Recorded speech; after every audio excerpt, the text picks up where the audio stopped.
Salut les apprentis photographes, à votre avis, retoucher c'est tricher?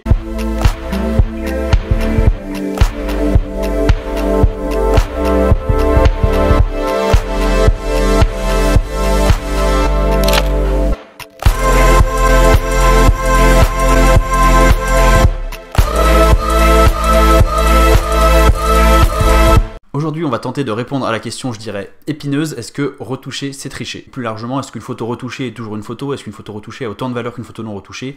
Je voudrais qu'on réfléchisse à toutes ces questions. L'idée de cette vidéo, comme toutes les autres vidéos de la série Photophilo, c'est vraiment de se poser et d'essayer d'aller un petit peu en profondeur sur un sujet, de réfléchir sur la photo, de pour une fois laisser un peu la technique de côté et d'aller un petit peu dans le côté philosophique de la photo. Avant d'aller plus loin, si vous ne l'avez pas encore vu, je vous conseille vraiment de commencer par regarder ma vidéo qui s'appelle La photo et le mensonge, parce que c'est un bon prérequis à ce dont on va parler aujourd'hui. La retouche photo, typiquement, c'est un sujet qui divise les photographes. Il y a les pro-retouches qui assument complètement leur utilisation de Photoshop, leur utilisation parfois très intensive de logiciels de retouche, et il y a les puristes, entre guillemets, ceux qui trouvent que la photo doit être pure, elle ne doit pas être retouchée, sinon ce n'est plus une vraie photo. Voilà, c'est un peu un débat sans fin qu'on a dans le monde de la photo. Et puis entre les deux, il y a les photographes qui disent ne pas retoucher leurs photos et qui au final les retouchent quand même, mais en secret. Un peu comme Steve McCurry, quoi.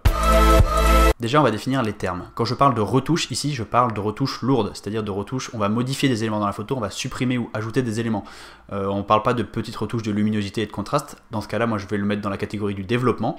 Quand on fait de la retouche, pour moi, c'est qu'on va modifier des éléments de la photo, donc de la vraie retouche. Je vais donc articuler cette vidéo en deux parties. D'abord, je vais parler un petit peu de l'histoire de la retouche et de comment la retouche photo s'inscrit dans la grande histoire de la photographie. Et ensuite, on va essayer de s'interroger un petit peu plus en profondeur sur est-ce que le fait qu'on utilise de la retouche modifie ou pas la valeur de la photo. Commençons avec l'histoire de la retouche. Déjà, il y a une chose qui est complètement fausse et que pourtant on entend partout, c'est que la retouche est arrivée avec la photographie numérique. C'est complètement faux, la retouche, elle existe depuis que la photo existe. L'arrivée de logiciels comme Photoshop, ça a simplement rendu la retouche photo facile, accessible à tout le monde, et du coup on la voit peut-être plus qu'avant, parce que parfois elle est bien faite et parfois elle est mal faite, donc elle se voit beaucoup. Mais la retouche photo a toujours existé depuis vraiment le tout début de la photographie, et je vais vous donner plusieurs exemples. À l'époque de la photo argentique, on utilisait déjà plusieurs procédés de retouche assez créatifs. On pouvait gratter un négatif, on pouvait peindre directement le négatif, on pouvait le découper, on pouvait faire du masquage pour changer les densités de lumière dans les différentes zones. Bref, c'était déjà habituel de faire de la retouche photo au temps de la photo argentique. Donc en fait, Photoshop n'a fait que digitaliser une pratique qui existait déjà dans la vraie vie, quoi. Si la retouche a toujours été utilisée dans l'histoire de la photo, c'était pas toujours pour les mêmes raisons. Il existe par exemple quelques photos célèbres qui ont été retouchées dans le but de changer l'histoire, de travestir la réalité, de faire de la propagande. Un des exemples plus connus, c'est cette photo qui représente le drapeau de l'URSS hissé sur le Reichstag allemand à la fin de la Seconde Guerre mondiale. Quoi? Une histoire de photo? On m'appelle? Non, je t'ai pas appelé. Enfin bon, après c'est sympa de passer, hein, mais je crois que j'ai vraiment tout ce qu'il me faut pour la vidéo d'aujourd'hui, merci. Ah pardon, je voulais juste rendre service. Et du coup, tu vas me laisser finir ma vidéo ou comment ça se passe? T'es sûr que tu veux pas de mon aide? Parce que je suis persuadé que tu vas passer trop vite sur cette photo, en plus il y a une chouette histoire à raconter, et je suis sûr que ça va intéresser tes abonnés. Bon, ok, si tu le dis, vas-y. Ok, bon, je vais à l'essentiel. Déjà, on est sur une photo qui a clairement un but de propagande. Prise pendant la guerre, l'URSS voulait montrer sa puissance et affirmer que ce sont eux qui vont gagner la guerre à Berlin. La photo a été mise en scène car le drapeau avait déjà été hissé, puis décroché par les Allemands, puis remis.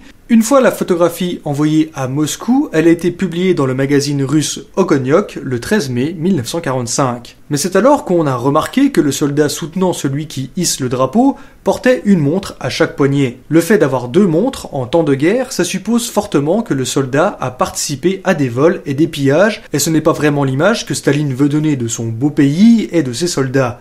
Le négatif a donc été gratté pour effacer cette deuxième montre, et aussi, au passage, les contrastes de la photographie ont été renforcés pour lui donner un aspect plus dramatique. C'est bon, c'est fini, parce qu'à l'origine c'est quand même ma chaîne à moi, quoi. Oh, j'ai plein d'autres trucs à dire sur cette photographie, mais c'est bon, je m'en vais. Bon, comme l'a dit Ellie, cette photo a été modifiée pour camoufler un mauvais comportement d'un soldat de l'armée rouge. Pour rester en Russie, les dirigeants avaient parfois la fâcheuse tendance de supprimer sur certaines photos leurs anciens collaborateurs qui étaient tombés en disgrâce. Bref, la retouche photo à des fins de propagande, c'est quelque chose de vraiment très répandu dans l'histoire photographique. Ce sont des cas de retouche où la volonté est clairement de tromper, de travestir la réalité. Mais c'est pas du tout la seule raison pour laquelle les photographes ont eu recours à la retouche dans le passé. Regardez par exemple cette photo prise par Baldus en 1853, à savoir vraiment au tout début de la photographie. Cette photo, elle représente le cloître de Saint-Trophime à Arles. Et on dirait pas comme ça juste en regardant la photo, mais en fait c'est pas une seule photo, c'est un assemblage de 10 photos différentes. Tout simplement parce qu'avec les limitations techniques de l'époque, comme on était vraiment au balbutiement de la photographie, c'était très compliqué d'avoir la bonne profondeur de champ pour avoir tous les éléments qui étaient nets, et aussi de compenser les gros écarts de luminosité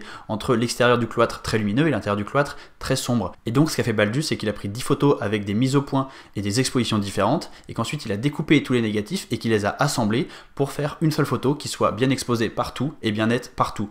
Donc en fait là c'est exactement l'inverse de ce qu'on voyait juste avant. Le but de la retouche dans ce cas-là, c'est vraiment de passer au-dessus de limitations techniques pour coller au plus près de la réalité. Quand on y réfléchit, c'est tout simplement un mélange de focus stacking et de HDR, donc Photoshop n'a vraiment rien inventé du tout, quoi. Troisième exemple, regardez cette photo de Raylander prise en 1857, donc à peu près à la même époque. Et bien en fait cette image, c'est un assemblage de 30 photos différentes. Chaque personnage ou chaque petit groupe de personnages a été pris en photo de manière séparée, tout simplement parce que c'était pas possible de photographier une scène aussi grande dans un petit studio, et en plus il fallait pouvoir gérer la lumière individuellement pour chaque personnage, donc c'était beaucoup plus simple de procéder comme ça. Cette fois, ce sont donc des raisons artistiques qui ont poussé l'auteur à procéder à des lourdes retouches sur sa photo. Donc on parle de retouches vraiment très très lourdes, pas juste de modifier un petit truc dans un coin, c'est la photo entière est un composing. Je pourrais continuer comme ça pendant une plombe parce qu'il y a des tonnes et des tonnes d'exemples dans l'histoire, mais je pense que vous avez compris l'essentiel. La retouche photo existe depuis que la photo existe, et donc la retouche photo fait partie intégrante du processus photographique. L'un ne pourrait pas exister sans l'autre. Donc le premier argument qu'on entend souvent les puristes dire et qui disent la retouche photo c'est quelque chose de nouveau, c'est arrivé avec le numérique, c'est juste complètement faux, là c'est factuel, c'est l'histoire qui parle, c'est complètement faux.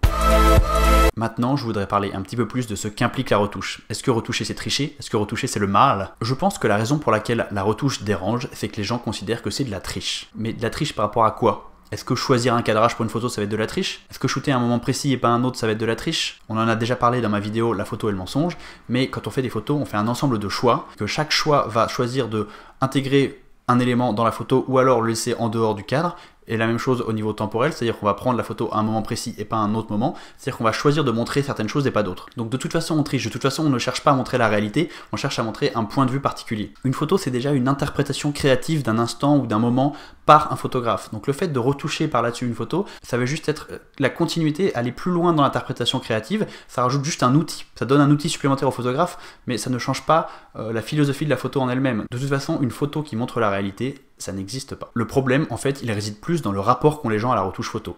On a tendance à penser que ce qu'on voit, c'est la réalité. Du coup, quelqu'un qui voit une photo va considérer que la photo raconte la réalité, et quand il apprend qu'elle est retouchée, il va se sentir trompé. Mais pourtant, quelle est la différence entre ajouter des éléments en post-production et ajouter des éléments à la prise de vue? Par exemple, quand on va demander à quelqu'un de poser, on va lui demander de jouer un rôle, il y a quelque chose de faux là-dedans. Est-ce que c'est différent de faire ça, ou de rajouter un élément, ou de rajouter un personnage par la suite? Est-ce qu'il y a une différence? Philosophiquement, je vois pas de différence.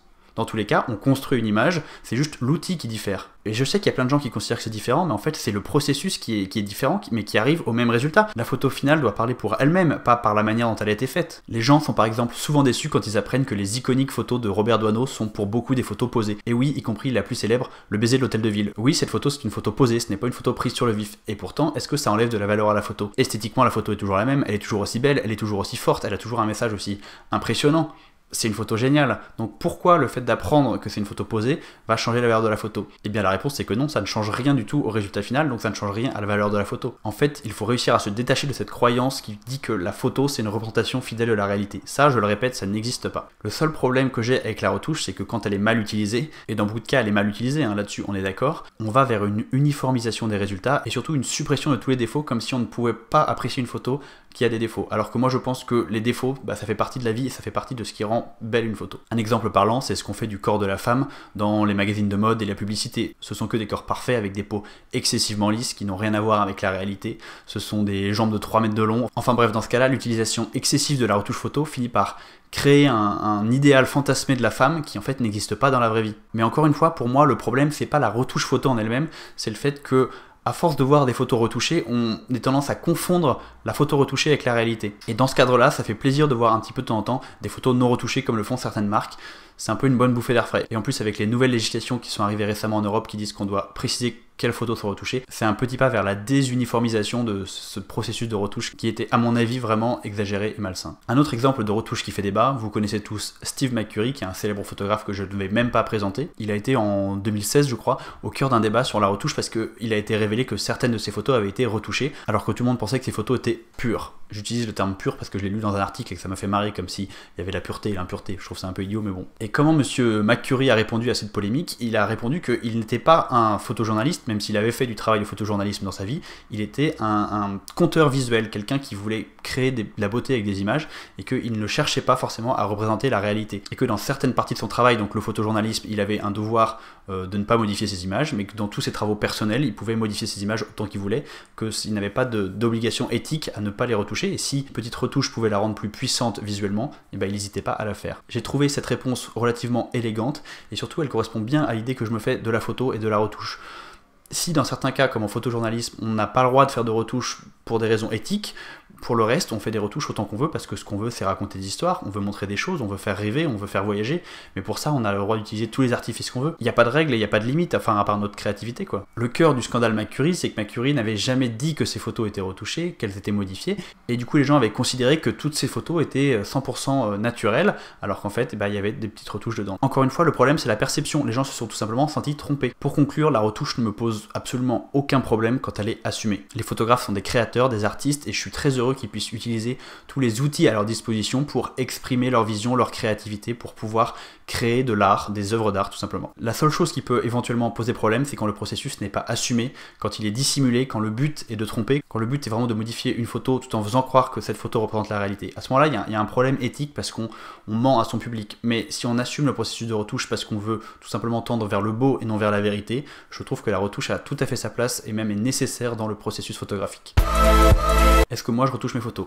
Bah pas trop, notamment les photos de mariage, je trouve que ce serait pas très logique de les retoucher quand mon but est de proposer un visuel de la journée mais tel qu'elle est apparue. Je veux pas créer une journée fantasmée en retouchant toutes les photos de manière lourde, par contre ça peut m'arriver quand il y a des petits détails gênants. Imaginons, je fais un joli portrait de couple et en arrière-plan dans un coin il y a un gros panneau qui clignote avec marqué sortie de secours par exemple, un truc bien moche qui va attirer l'œil, bah j'ai pas de souci à retirer ce panneau là parce que ça va pas changer la perception de la journée, la perception de la photo. Ça me dérange pas éthiquement de faire des petites modifications comme ça sur mes photos. Par contre, ce que je me refuse à faire, c'est modifier le corps et l'aspect physique des mariés ou des invités parce que je veux que les photos les représentent tels qu'ils sont, je veux pas que les photos représentent un eux fantasmé. Mais bon, ça c'est juste mon avis et ma conception de la photo de mariage, il y en a peut-être qui procèdent différemment. Encore une fois, le tout c'est d'assumer et d'être clair à ce propos-là dès le début. Donc non, pour répondre directement à la question du début, la retouche photo ce n'est pas le mal, la retouche photo ce n'est pas tricher. La retouche photo a toujours fait partie du processus photographique, donc c'est juste un formidable outil pour permettre aux photographes et aux artistes de s'exprimer. Sans compter que sans Photoshop,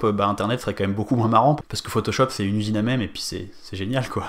On a fini de se marrer. Voilà les apprentis photographes, c'est la fin de cette vidéo. Mais si jamais vous voulez en savoir plus, vous pouvez venir faire un tour sur ma chaîne. Oui bah c'est bon Ellie, y a pas besoin de t'imposer, j'allais parler de toi. Bon bref, merci beaucoup à Ellie pour avoir participé à la vidéo, allez voir sa chaîne Photosynthèse, c'est vraiment une chaîne trop bien, c'est une de mes chaînes préférées en photo. Ça raconte l'histoire de la photo à travers des photos célèbres, des biographies de photographes célèbres, enfin bref, il y a plein de contenus basés sur l'histoire de la photographie, c'est hyper intéressant, j'apprends toujours plein de trucs et je suis hyper excité quand il y a une nouvelle vidéo. Avant de partir, un petit pouce bleu s'il vous plaît, ce serait sympa. Vous pouvez aussi vous abonner à la chaîne pour pas rater les prochaines vidéos, me laisser un petit commentaire et partager la vidéo si vous pensez qu'elle peut intéresser des amis. Il y a aussi dans la description un lien pour télécharger mon guide « Devenez un meilleur photographe en 12 semaines ». N'hésitez pas, c'est gratuit.